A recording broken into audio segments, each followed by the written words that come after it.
Bonjour, salutations à vous, partout où vous nous suivez sur la RCAS, la radio-télévision armée du salut, émettant depuis Pointe-Noire au Congo-Brazzaville. Devant vous, le capitaine Jean Fort, dit Wissana, serviteur de Dieu, officier de l'armée du salut, commandant divisionnaire de la division de Pointe-Noire. Nous poursuivons nos enseignements sur la Semaine Sainte dans ce grand thème, la puissance de Dieu. Nous avons déjà eu comme sous-thème la nature de Dieu. Le deuxième sous-thème, la puissance purificatrice de Dieu. Le troisième sous-thème, hier, la puissance de Dieu sur la maladie. Et aujourd'hui, nous voulons parler d'un quatrième sous-thème, la puissance de Dieu par la foi. Autrement dit, la manifestation de la puissance de Dieu par la foi. Comme rappel historique, le dimanche, c'est l'entrée triomphale de Jésus à Jérusalem. Le lundi, Jésus-Christ a purifié le temple. Le mardi, il y a eu des concertations, il y a eu des discussions, il y a eu beaucoup d'activités que le Seigneur avait menées avec les Sadducéens, avec les pharisiens, avec les chefs religieux. Et c'est le mardi que Judas avait décidé de trahir Jésus. En tout cas, l'agenda du Seigneur le mardi était très chargé. Le mercredi, la Bible ne nous dit pas ce que le Seigneur avait fait ce jour-là. Il était probablement resté avec ses disciples à Béthanie, parce que nous avons dit que le Seigneur il logeait, lui et ses disciples logeaient à Béthanie et partaient à Jérusalem pour travailler. Et après, le soir, il rentrait à Béthanie. Donc certainement que le Seigneur était avec ses disciples à Béthanie, parce que c'était l'avant-dernier jour avant qu'il ne puisse aller à Gethsémane pour être arrêté. Alors, lorsque le Seigneur avait guéri des malades au temple, en dehors du fait qu'il avait guéri les malades, il avait déclaré quelque chose, et nous voulons lire dans Matthieu, le chapitre 21, les versets 18 à 22. Matthieu, le chapitre 21, les versets 18 à 22. Lisons. Le matin, en retournant à la ville, il eut faim. Voyant un figuier sur le chemin, il s'en approcha. Mais il ne trouva que des feuilles, et il lui dit que jamais fruit ne naisse de toi. Et à l'instant, le figuier sécha.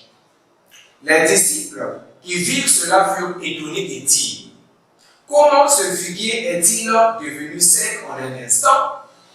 Jésus leur répondit: je vous le dis en vérité, si vous aviez de la foi et que vous ne doutiez point, non seulement vous feriez ce qui a été fait à ce figuier, mais quand vous diriez à cette montagne: ôte-toi de là et jette-toi dans la mer, cela se ferait. Tout ce que vous demanderez avec foi par la prière, vous le recevrez. Amen.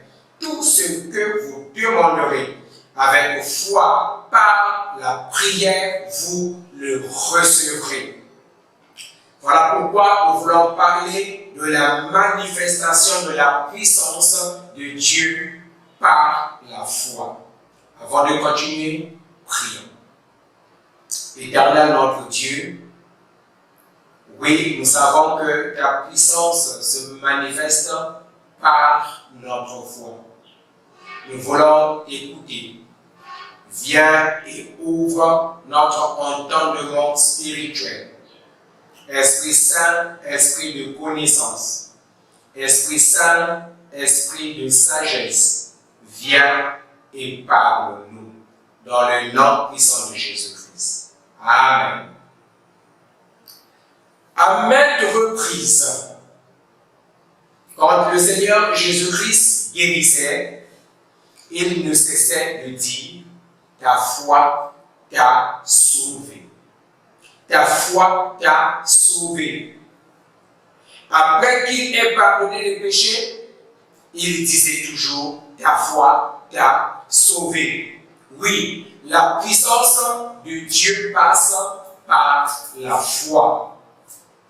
Et nous allons parler de 3 points tout au long de cet enseignement. Nous allons d'abord définir ce que c'est que la foi. Ensuite, nous allons parler de 2 qualités que doit avoir notre foi. Et enfin, nous parlerons des caractéristiques de notre foi. Alors, premièrement, qu'est-ce que la foi? Bien sûr, que vous vous imaginez déjà que nous allons ouvrir la Bible en Hébreu, le chapitre 11, le verset 1. Hébreu, le chapitre 11, le verset 1, qui nous donne la définition de la foi. Il est écrit « La foi est une ferme assurance des choses qu'on espère, une démonstration de celles qu'on ne voit pas. » Amen. Ça, c'est selon la version Louis II. Si nous lisons dans la version française courant, il est écrit « Mettre sa foi en Dieu, c'est être sûr de ce que l'on espère. C'est être convaincu de la réalité de ce que l'on ne voit pas. » Et si nous prenons la parole dans la version Le Semeur, toujours Hébreux chapitre 11, le verset 1, il est écrit « La foi est une façon de posséder ce qu'on espère. » C'est un moyen d'être sûr des réalités qu'on ne voit pas. Amen. Il y a un théologien, et j'aime bien cette définition, qui a dit « La foi, c'est une tranquille confiance en un Dieu réel, tout-puissant et proche, quoique invisible. » Une tranquille confiance en un Dieu qui est réel, un Dieu qui est tout-puissant, un Dieu qui est proche, quoiqu'il soit invisible à nos yeux physiques. Éphésiens, le chapitre 2, le verset 8, dit ceci: « Car c'est par la grâce que vous êtes sauvés, par le moyen de la foi. Et cela ne vient pas de vous, c'est le don de Dieu. » Amen. Nous trouvons dans ce verset 2 mots. Il y a la grâce et la foi. Dieu nous sauve par grâce et nous recevons le salut de Dieu par la foi. Ainsi, nous pouvons dire, la foi, c'est la main de l'homme qui saisit les choses de Dieu. Lorsque Dieu veut nous sauver, quand Dieu nous donne, il nous donne par grâce et nous recevons par la foi. C'est-à-dire que la grâce de Dieu, elle est toujours permanente. Mais quand Dieu nous donne, nous devons étendre notre main spirituelle de la foi pour recevoir ce que Dieu nous donne. Voilà pourquoi le Seigneur Jésus-Christ disait toujours « Ta foi t'a sauvé ». Aujourd'hui, une maman qui veut bien donner quelque chose à son enfant, évidemment, il est question que l'enfant puisse étendre sa main pour recevoir. Si l'enfant croise ses mains, quelle que soit la bonne volonté de la maman, elle ne pourra donner parce que l'enfant non plus ne pourra recevoir. Il faut que l'enfant étende sa main. Et nous, pour que nous recevions quelque chose de Dieu, nous devons étendre notre main spirituelle, notre main de la foi. La foi, c'est la main de l'homme qui saisit les choses de Dieu. C'est par la foi que nous pouvons saisir la guérison que Dieu met à notre disposition. C'est par la foi que nous pouvons saisir, que nous pouvons recevoir la délivrance que Dieu met à notre disposition. C'est par la foi que nous pouvons recevoir la bénédiction que Dieu met à notre disposition. La foi, elle est donc très, très importante pour nous, enfants de Dieu, pour nous, chrétiens. Notre foi doit avoir deux qualités principales. C'est notre deuxième point. Deux qualités principales. Lorsque nous lisons Hébreux, chapitre 11, le verset 6, Hébreux, le chapitre 11, le verset 6, il est écrit: Or, sans la foi, il est impossible de lui être agréable. Car il faut que celui qui s'approche de Dieu croit que Dieu existe et qu'il est le rémunérateur de ceux qui le cherchent. Amen. Sans la foi, nous ne pouvons pas être agréables à Dieu. Alors, celui qui s'approche de Dieu, sa foi doit avoir deux qualités principales. Il peut en avoir plusieurs, mais deux qualités principales. La première qualité, c'est croire que Dieu existe, donc la croyance. Et la deuxième qualité, c'est la confiance en Dieu. Donc, savoir et admettre, être convaincu que Dieu est le rémunérateur de ceux qui le cherchent. Bien-aimés dans le Seigneur, de nombreuses personnes s'arrêtent à la croyance. De nombreux chrétiens s'arrêtent à la croyance. Oui, de nombreux chrétiens croient que Dieu existe. Et c'est à cause de cela, raison pour laquelle ils vont à l'église, parce que Dieu existe, ils se mettent à prier, parce que Dieu existe, ils lisent la Bible, parce que Dieu existe, mais cela ne suffit pas.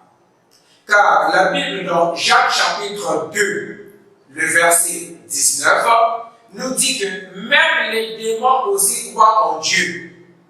Les démons aussi, eux aussi, ils croient en Dieu et ils tremblent même. Alors, si nous nous arrêtons à la croyance, en quoi sommes-nous différents des démons? Dieu existe, c'est une bonne chose. Nous devons croire. Mais au-delà de notre croyance, nous devons faire confiance en Dieu. Nous devons placer notre confiance en Dieu. Et cela est très capital. La confiance, c'est un sentiment de sécurité vis-à-vis de Dieu. Un sentiment de sécurité vis-à-vis de Dieu. La confiance que nous avons en Dieu, c'est une assurance. C'est une réelle conviction que Dieu est avec nous et qu'il ne peut pas nous abandonner. L'antonyme ou le contraire de la confiance, c'est le doute. C'est la crainte. Mais quand on a confiance en Dieu, on ne vit plus dans la crainte. On ne vit plus dans le doute. Parce que l'on sait que le Seigneur est là. Et nous avons dit le dimanche qu'il est omniprésent, il est omniscient, il est omnipotent, il a le contrôle de tout, il est souverain. Nous ne pouvons donc plus vivre dans le doute, nous ne pouvons plus vivre dans la crainte, mais avec foi, nous pouvons chanter « Non, jamais tout seul, non, jamais tout seul. Jésus, mon sauveur, me garde, jamais ne me laisse seul. Non, jamais tout seul. Non, jamais tout seul. Jésus, mon sauveur, me garde. Je ne suis jamais tout seul. Le Seigneur est avec nous. Nous ne pourrions jamais être tout seuls. Retenons que notre foi doit avoir deux qualités. La confiance, la croyance, pardon, et au-delà de la croyance, la confiance. Il y a des gens qui croient en Dieu, mais qui vont encore chez les féticheurs. Pourquoi? C'est parce que leur confiance en l'omniscience de Dieu, leur confiance en l'omniprésence de Dieu, leur confiance en l'omnipotence de Dieu est limitée. Parce qu'ils pensent qu'il y a des choses que le féticheur peut faire, que Dieu ne peut peut-être pas faire. Ou encore que Dieu est toujours en retard dans ses actions, dans ses agissements, dans sa manifestation. Alors on peut choisir un raccourci pour aller chez le féticheur ou encore prendre d'autres appuis pour accéder, pour recevoir ce que Dieu pouvait naturellement et très logiquement donner. Nous devons faire confiance en Dieu. Retenons que Dieu n'est jamais en retard. Notre Dieu fait toutes choses bonnes en son temps. Il n'est jamais en retard. Pour nous, peut-être que la promesse de Dieu paraît être en retard, mais sachant que Dieu n'est jamais en retard. Lorsque l'instant I de Dieu arrive, quand l'instant T de Dieu sort, lorsque l'heure H de Dieu arrive, les promesses de Dieu finissent toujours par s'accomplir. La bénédiction de Dieu finit toujours par arriver, parce que dans Deutéronome, le chapitre 28, le verset 8, il est écrit que l'Éternel ordonnera à la bénédiction. Et si Dieu donne l'ordre intime, l'ordre à la bénédiction de venir dans ta vie, plus rien et plus personne ne peut contrecarrer cette bénédiction. Dieu n'est jamais en retard. Nous pouvons lui faire confiance qu'il agit et qu'il agira toujours. Troisièmement, nous voulons parler des caractéristiques de notre foi. La foi est l'un des piliers de la vie chrétienne. En plus d'être une condition pour que nous puissions plaire à Dieu, pour que nous puissions être approuvés par Dieu, la foi, c'est l'arme principale, l'arme ultime face aux diversités, face aux défis, face aux difficultés, face aux vicissitudes que nous vivons au quotidien. Cela dit, bon nombre de chrétiens ont encore du mal à exercer leur foi dans son authenticité. En décortiquant la parole de Dieu, nous découvrons trois caractéristiques que doit avoir notre foi. Premièrement, notre foi doit être sincère. Il nous faut avoir une foi sincère. Romains, le chapitre 10, le verset 9. Romains, le chapitre 10, le verset 9, il est écrit: si tu confesses de ta bouche le Seigneur Jésus, et si tu crois dans ton cœur que Dieu l'a ressuscité des morts, tu seras sauvé. Amen. Si tu confesses de ta bouche et si tu crois dans ton cœur. Il nous arrive de confesser notre foi par notre bouche. Il nous arrive de confesser notre foi oralement, verbalement, de dire que nous croyons en Dieu. Mais est-ce que nous croyons au-dedans de notre cœur? Est-ce que notre confession, ce que nous déclarons par la bouche, est la réalité de ce qui se passe dans notre cœur? Que maintes fois, nous confessons de la bouche, mais le cœur n'y croit pas. Bien-aimés, contrairement aux hommes, Dieu ne regarde pas seulement à l'apparence, mais il nous regarde au cœur. Il y a un cantique qu'un ami fidèle et tendre que nous aimons chanter, et il y a un des couplets, la dernière partie qui dit « S'il nous voit, vrai et sincère, à chercher la sainteté, il écoute nos prières et nous met en liberté. » Si nous voit vrais et sincères à chercher la sainteté, écoute nos prières et nos mains en liberté.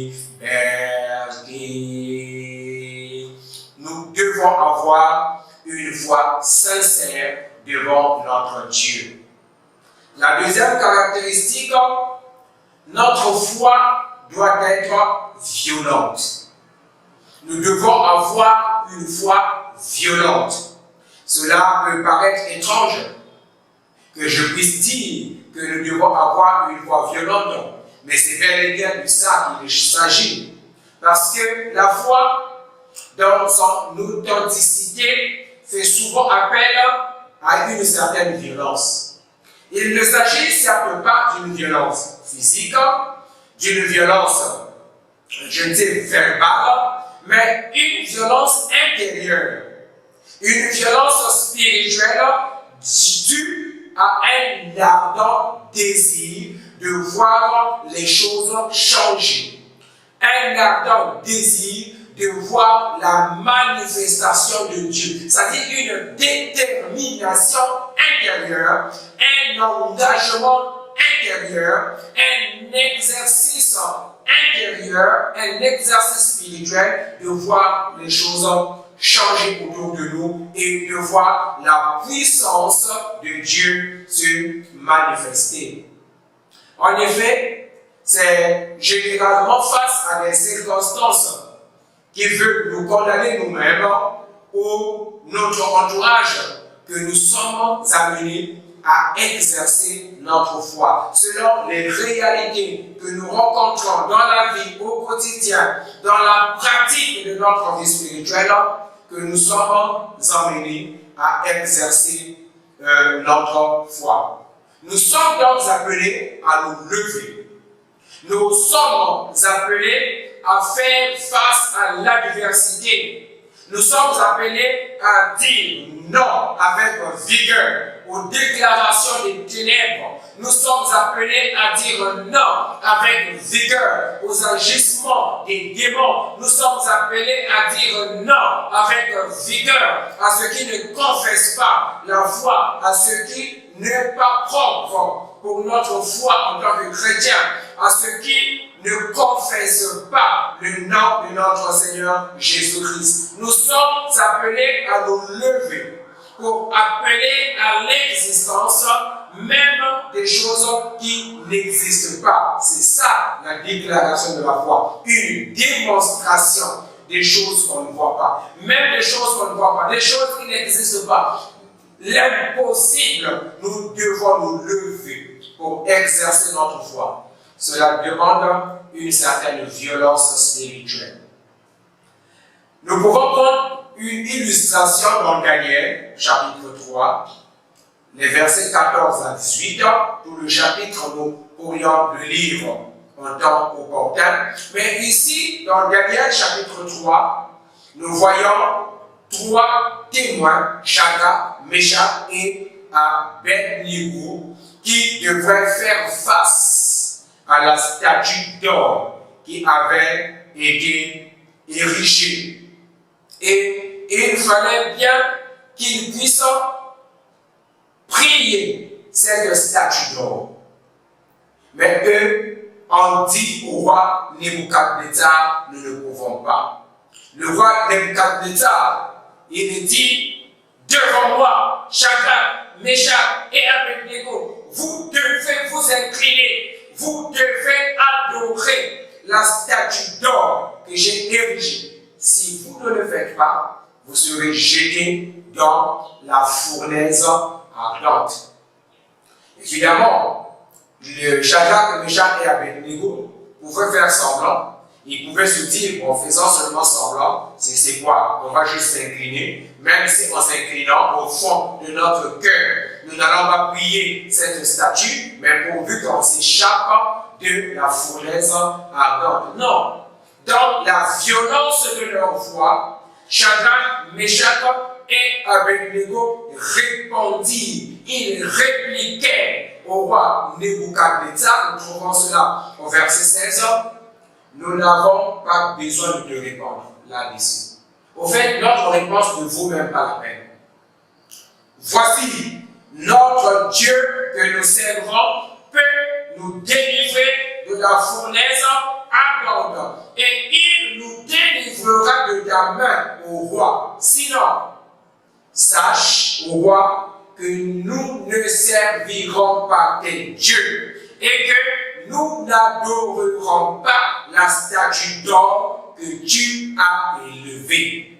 Quel engagement, quelle violence dans leurs propos. Mais cette violence était une violence intérieure parce qu'ils étaient convaincus de leur Dieu. Ils avaient placé leur croyance et leur confiance dans ce Dieu-là. Ils ne pouvaient pas capituler devant le roi Nebuchadnezzar. On parle bien du roi, de la plus haute autorité. Et le roi leur dit même, quel est le Dieu qui peut vous délivrer de ma main? Quel est le Dieu? Il y a tellement de gens dans ce monde qui se croient importants, qui se croient très puissants, et qui pensent qu'ils peuvent déterminer les choses, qu'ils peuvent prendre le dessus sur toute chose, et que plus personne ne peut faire autre chose, aucun autre Dieu ne peut agir. Non, nous avons dit le dimanche qu'il n'y a qu'un seul Dieu. Un seul Dieu, c'est lui le créateur du ciel et de la terre. Nebuchadnezzar pensait qu'il était vraiment à la limite de Dieu, que ce qu'il décide de lui doit s'accomplir et rien d'autre ne peut s'accomplir. Non, Dieu est au-dessus. Et Dieu avait prouvé à Nebuchadnezzar qu'il était au-dessus, que lui pouvait changer des décisions, que lui pouvait délivrer malgré la fournaise ardente. La finalité, nous la connaissons. Ils furent jetés dans la fournaise ardente. Ils furent jetés dans la fournaise ardente à cause de la jalousie des gens de leur entourage. Des gens qui étaient mécontents de ce que le roi avait remis l'intendance de la province de Babylone entre les mains de Shadrach, Meshach et Abednego. C'est de là que partait la jalousie.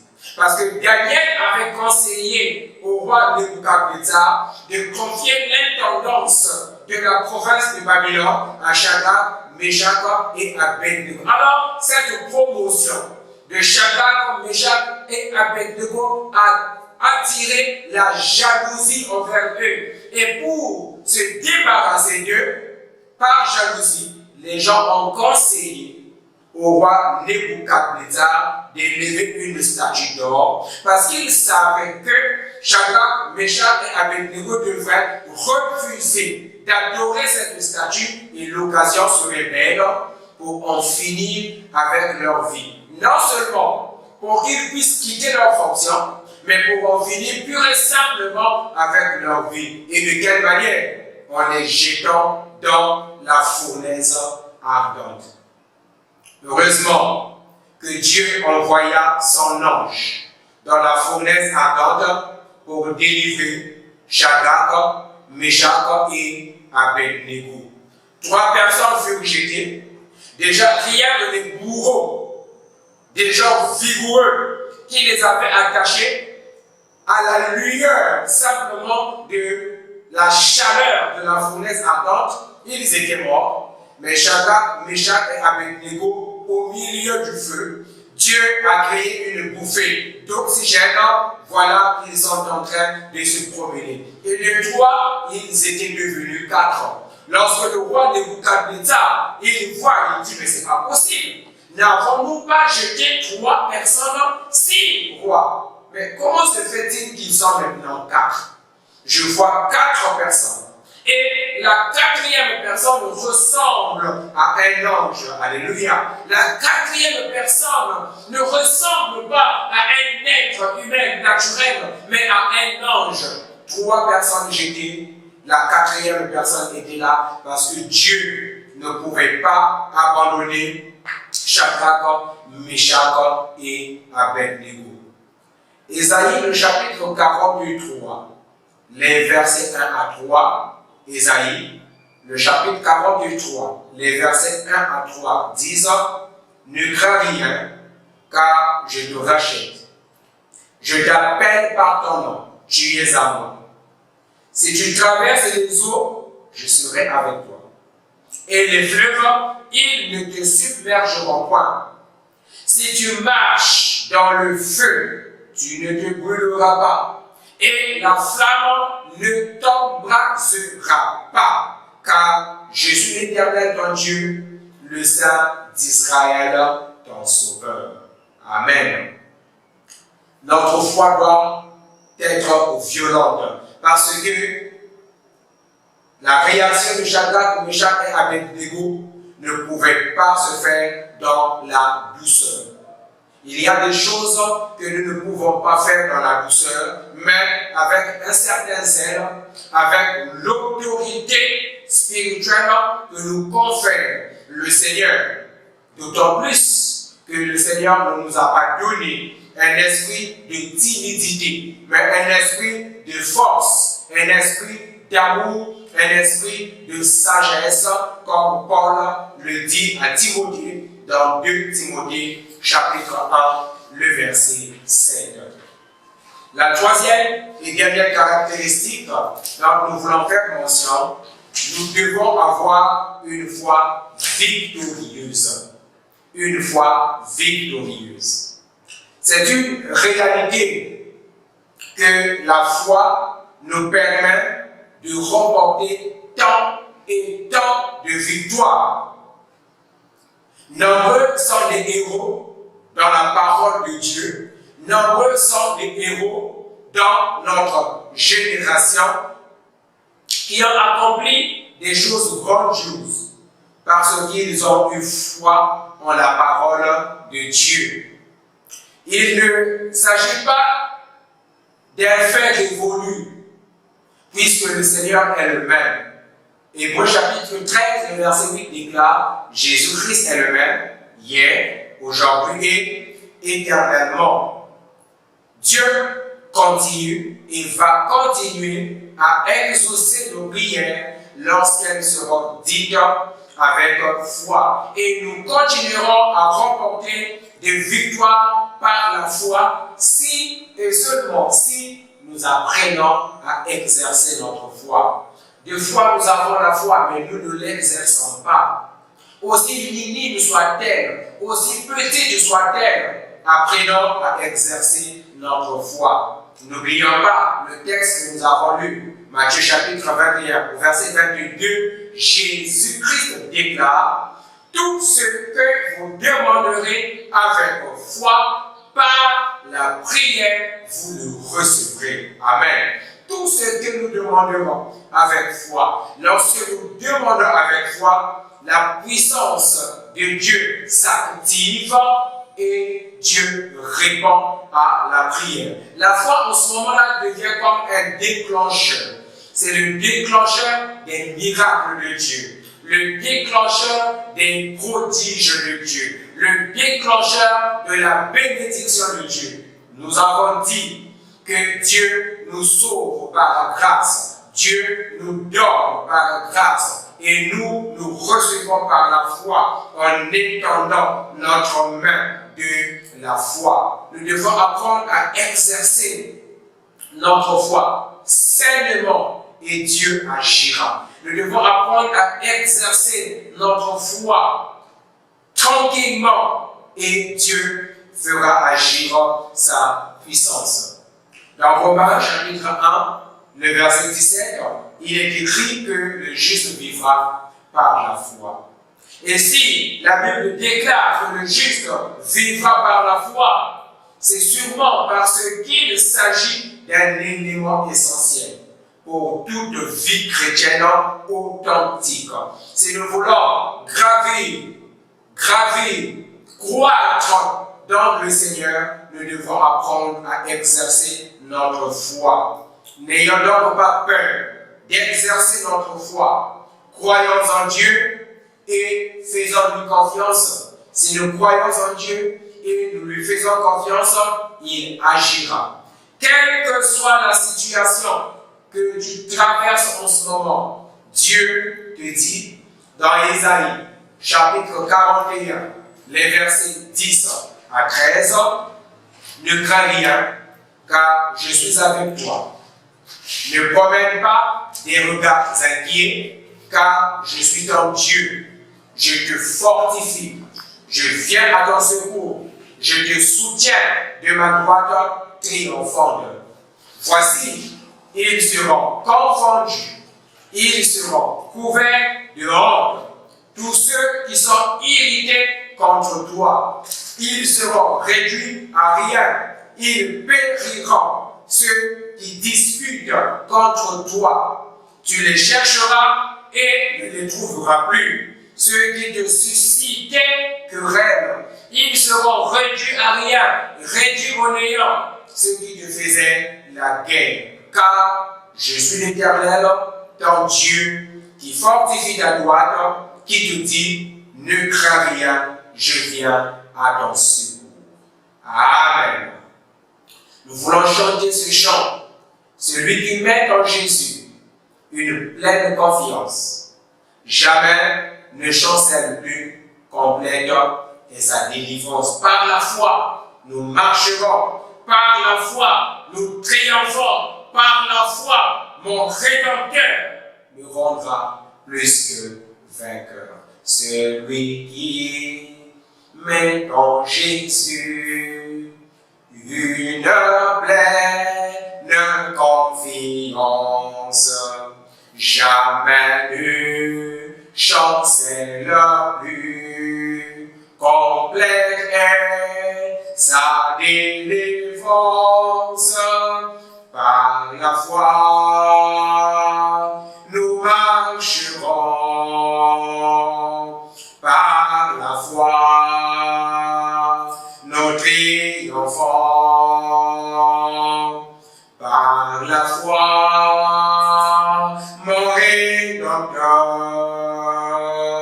me rendra plus que vainqueur.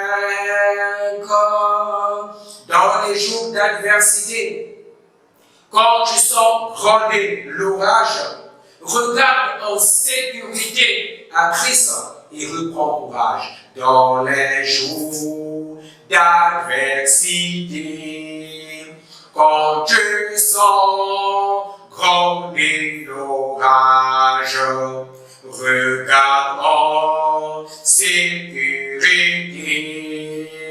à Christ et reprends courage.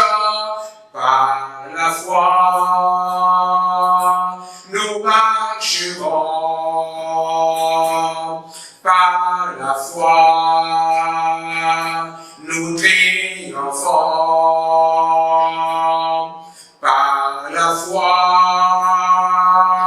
mon Rédempteur me rendra plus que vainqueur.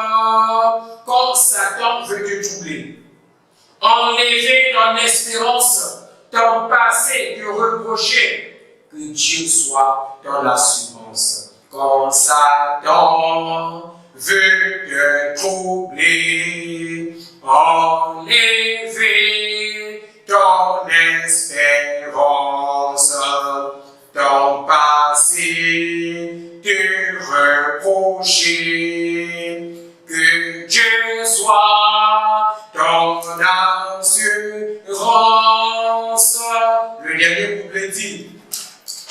foi, je marcherai en comptant sur ses promesses. Par lui, je triompherai en tout temps de mes détresses. Amen.